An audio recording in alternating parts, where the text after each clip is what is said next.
Hi everybody, I'm Laura Smith, your certified professional organizer with an organized project. Today I'm going to give you my top 10 tips for getting organized. Number 1, assign a home for everything. It's very difficult to clear your clutter when you don't have a place to put the things. So assign a home for everything, and that way when you go around to clean up, you'll always have a place to put things away. The home could be inside of a cabinet, inside of a drawer, a closet, or a pantry, or it simply could be sitting on the countertop so that you have it at your use and at your fingertips at all times. The key is to have it in its own home for functionality. Number 2, organize your digital files just like you would if they were paper files. Use consistent naming and categories. If you have a computer screen full of documents when you open it, organize those documents by creating folders, labeling each folder, and putting the document accordingly into each. Clear that digital clutter.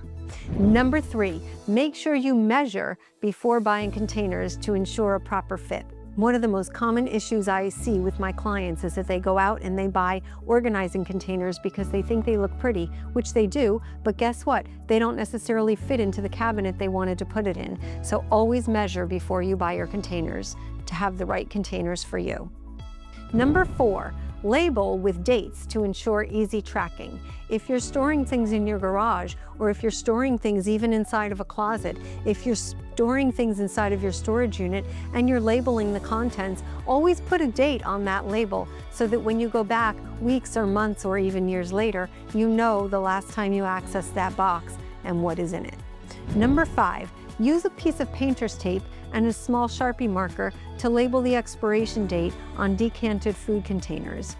Do you decant your food into a container when you get back from the grocery store? We all do, and that's a great practice. However, we also don't have the label of the product we purchased, so we don't know when it expired. Here's a container of white rice. I got it home from the store. I really like to store it in this airtight container to keep it fresh, but I want to make sure I know when it expires, so I just have a little piece of purple painter's tape which rips off and can easily be changed when I get new rice, and I write the expiration date of this food product. I place it in my cabinet and you'll never know it's there.